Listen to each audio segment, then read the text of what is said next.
So welcome back to another episode of Reboot, and it's a glorious day. It's just starting to drizzle, and the temperature has really dropped, so it's really comfortable. But this video is a bit different to the last one where I took you to Hong Kong. This video is more a reflection of my last 5 years living in Cambodia, what I've learned about myself from being here, and the ways that being here has improved the quality of my life. And I'll also share, after posting consistently on YouTube for the last couple of months, what I've learned from that process, both about YouTube but also about myself, and how I have almost veered a little bit from the path that I set myself when I set the channel up, and how I'm resetting the compass to bring it back to its core focus.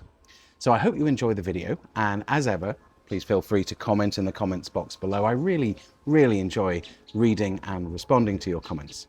So thank you, and I'll see you on the next one. So 5 years ago, I moved to Cambodia. And while I reflect on this, I'll take you on a walk down the Angkor Trail, a place that has become both a backdrop and metaphor for so many of the shifts in my life. And you'll notice that the background's not going to change. We're staying on this path the entire time. The walk itself, I feel, has come to symbolize the steadiness of my journey. I actually dictated this video whilst walking it, so there's no flashy montage or jump cuts, just the quiet rhythm of movement through something familiar and meaningful, almost a return to nature. So thinking back 5 years, at the time, I wasn't running away from anything specific, but I also wasn't exactly running towards anything. I had a great job, I had a great lifestyle, and all the outward signs of success. But underneath all of that, I was grinding, not living. I was successful, but not happy. So something had to shift, and I didn't know what exactly, but I felt it deeply, a kind of aching for meaning that I couldn't ignore. So I left the life I knew and I came here. And Cambodia for me wasn't an escape, it was a space to breathe, to ask myself who I really was when the expectations and pressures were stripped away. Not perfect, but wide open, spacious, and in that space I began to change. What's been strange and kind of beautiful is how the country didn't just change my environment, it started to shift my internal world. I found that the pace here helped rewire my value system, and I met people, almost like they were placed here at exactly the right moment, who challenged me to see things differently. People I would never have crossed paths with in my previous life, not because they didn't exist, but because the previous version of me wasn't open to it. And if you're one of them and you're watching this, thank you. So here I am 5 years on, a little over 4 months into sharing more intentionally on YouTube, 40 videos posted, a 9-month break to focus on the business, and now a renewed curiosity about what all of this has become. Sure, I still use some of the tools I developed over years in the corporate world. They don't just vanish, they continue to pay for things in the materialistic world I live in. But the Ben that exists here and now is almost unrecognizable compared to the person I used to be. The drive, the focus, the way I measured success, all of that has shifted. And that shift hasn't just been external, it's been internal, emotional, spiritual. This video isn't a guide or a tutorial, it's not a pros and cons list, it's just a reflection on life in Cambodia, on what this channel means, and what I've learned along the way. Many people are attracted to Cambodia. Some come for practical reasons, the cost of living, the slower pace. Others seem to find themselves here not entirely by choice, but through a series of circumstances that led them to something they didn't even know they were searching for. And somewhere in that, I've come to see how misplaced the old adage about money buying happiness really was.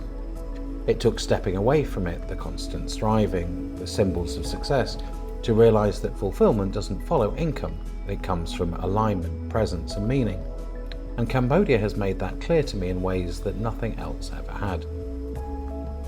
There's been a theme running through many of the reflections and conversations I've had, the idea that wherever you go, there you are, and I agree fully. You can't escape yourself. But Cambodia has challenged me on that front. It's a little hard to explain, but I'm certain I didn't end up here by coincidence. This place has a way of holding up a mirror, of drawing out the parts of you that are ready to be seen. The setting might change, but it's what it reveals that really matters. There was a comment from Freddie that really stayed with me. He said that many people in the world are waking up, and it's so accurate. not in a dramatic or sudden way, but gently, quietly, like a veil slowly lifting. I see it in Cambodia, in my own story, and in the people who came here searching for something slower, more grounded, more human. So let's first start with what has kept me here for 5 years. So the people. There's a kindness here that's quiet and unassuming. It doesn't make a show of itself, but you feel it in the small gestures, the willingness to help, the gentle presence that doesn't need to dominate a space. And over time, that way of being has influenced me. It's softened the way I move through the world. Then there's the pace. Life here doesn't rush. At first, I fought it. I came from a world where busyness was a badge of honor, where stillness felt like failure, but Cambodia helped me to unlearn that slowly and gently. The slower rhythm isn't about laziness, it's about depth, about not needing to fill every hour to prove your worth. That shift in tempo gave me space to reflect, to heal, and to grow. It also gave me the room to try again, to rebuild. And running a business here hasn't always been easy, but it's been possible. The structures are looser, the pathways less fixed, and if you're adaptable, if you're willing to learn, I believe there's real opportunity to create something meaningful. Affordability plays a role too. Life costs less here, and that matters. It frees you from constantly needing to earn just to survive. It gives you back time, and with that time, you start noticing different things, the quality of your relationships, your health, your inner landscape. And then, of course, the simple beauty of the place, the sound of rain on red earth, the stillness of early morning, a shared bowl of noodles and a smile. These moments accumulate. They teach you something about joy that doesn't rely on excess. But yes, mosquitoes, my daily adversary. I've tried everything. They still win, a small price to pay, I guess, but worth mentioning. So now I want to talk a little about YouTube. It's been about 2 months since I started posting consistently, and in that time I've learned far more than I expected, not just about filming or editing, but about intention, pressure, and what it means to share something publicly. When I began, I told myself this channel would be a space for reflection, a place to speak honestly, a way to document the internal shifts I've experienced since moving here. And for the most part, it has been. It's kept me grounded, honest, curious. But somewhere along the way, and I'm not even sure when, I started thinking about clicks, not in a calculated or cynical way, just subtly, quietly. You notice what performs, you begin to wonder what will land, and the line between expression and performance blurs. I think this is a real challenge for anyone who creates online. You start off telling your truth, then slowly you find yourself shaping it for engagement, for reach, for validation. And before you know it, what was once personal has become strategic. The deeper I get into YouTube, the more I see patterns, the same titles, the same thumbnails, the same opinions repackaged in slightly different forms. People selling weeks of experience as expertise, cut and paste content with polished formulas, and you realize even authenticity has become a commodity. From this point forward, if a video gets 1 view or 1,000, my intention stays the same. This channel is, at its core, a record of growth. That's what it was always meant to be. I started it for me, and I want to keep it grounded in that. I've received comments asking for longer videos, and I hear you, but I also run a business, a company that demands time and energy, and that's what supports my life here.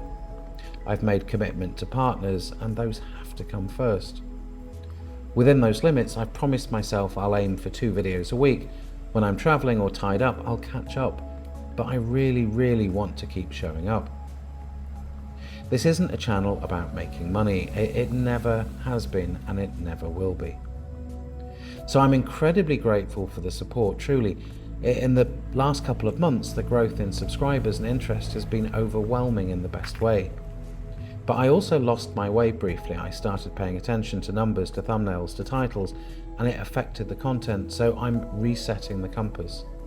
There won't be any brutal truth thumbnails, and while the Thailand ruined me subscriber story was authentic, I can now see that it veered off center from what this channel was meant to be, and I was told by a subscriber. So just a recap, this isn't a travel channel. It's not here to give rental prices or visa information or tips on the cheapest grocery haul. There are hundreds of excellent channels already doing that. This is a space for honesty, for questions, for paying attention to the quiet shifts inside. And to that one person who dislikes every single video, thank you too. So from here on in, the intention is clear: not to grow faster, not to perform better, but to stay true. So where does it all go from here? And the truth is, I don't know exactly, and I think that's kind of the point.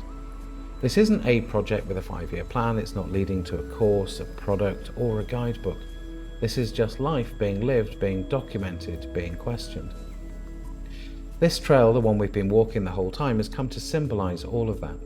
The steadiness of change, the repetition that leads to newness, the way forward that's also a loop back to something more essential. And honestly, I don't always feel comfortable being this visible. I still wrestle with what's mine to share and what needs to stay protected, but I'm learning. I'm learning to speak clearly without shouting, to offer a perspective without assuming it's universal, to share growth without turning it into performance. So to those of you that have watched, commented, supported, thank you deeply. Whether you've been here from the beginning or just arrived, thank you, thank you, thank you. And to those of you that have questioned me or disagreed, thank you too. We're all part of the same search, even if we walk different paths. And to those that are waking up, wherever you are in the world, in your life, I see you. I honor the courage it takes to question what you've always known. And if you're still watching, I appreciate you too. No outro, no calls to action, just I will see you soon.